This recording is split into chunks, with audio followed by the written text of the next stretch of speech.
Hello'. Hello' কোনে ক'লে? হয়, মই দিগন্ত ভাইটিয়ে ক'লোঁ। মই এজন ইউটিউবাৰ হয়। হয়, কওকচোন আপুনি মোৰ নম্বৰটো ক'ত পালে?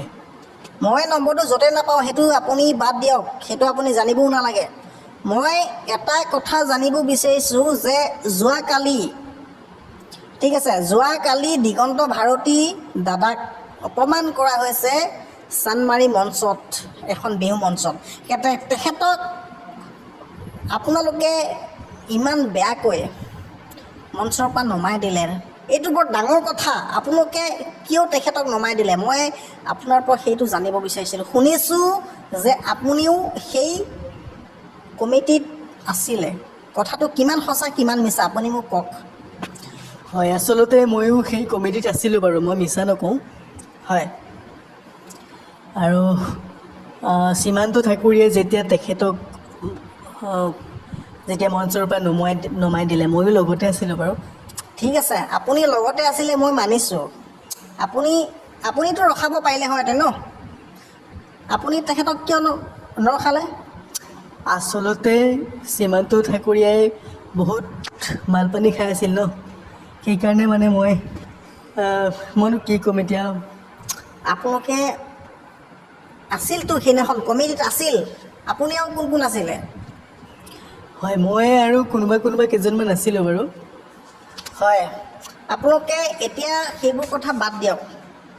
যি গ'ল গ'ল, বা মানুহৰ জীৱনত কিবা ভুল হ'ব পাৰে নহ'ব পাৰে।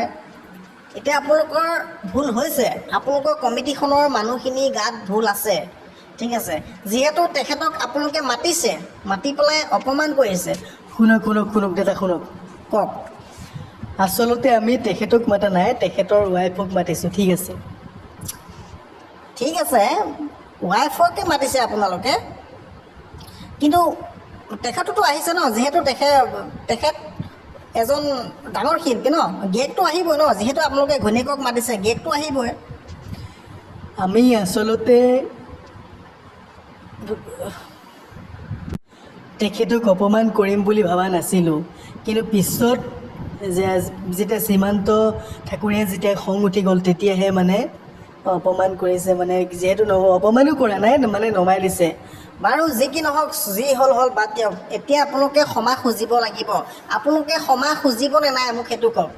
নাই, আমি কেতিয়াও ক্ষমা নোখোজোঁ। আপুনি সেইটো আমাক একো কৈ লাভ নাই। আমি কেতিয়াও ক্ষমা নোখোজোঁ, ঠিক আছে। কাৰণ আমি তেখেতক মাতা নাই, তেখেতৰ ৱাইফকহে আমি মাতিছোঁ, ঠিক আছে। বাৰু হয় নেকি? আপোনালোকে ক্ষমা কেতিয়াও নোখোজে? নাই, আমি ক্ষমা কেতিয়াও নোখোজোঁ দিগন্ত ভাইটি। আপুনি বেয়া নাপাব। আৰু আপুনি মোক এনেকৈ ফোন কৰি এইবিলাক কথা কোৱাৰ কোনো যুক্তি নাই, ঠিক আছে। যুক্তি মানে কি আৰু? মই আপোনালোকক ভালৰ কাৰণেহে কৈছোঁ ন। ক্ষমা খোজক ন, নহ'লে পিছত এইবিলাক ডাঙৰ শিল্পী পিছত আপোনালোকক কিবা একশ্যন লৈ ল'ব, গম আছে নাই? গতিকে ভালৰ কাৰণে কৈছোঁ আৰু। আপুনি পিছত বেয়া যদি পাইছে বাদ দিয়ক আৰু, হ'ব দিয়ক।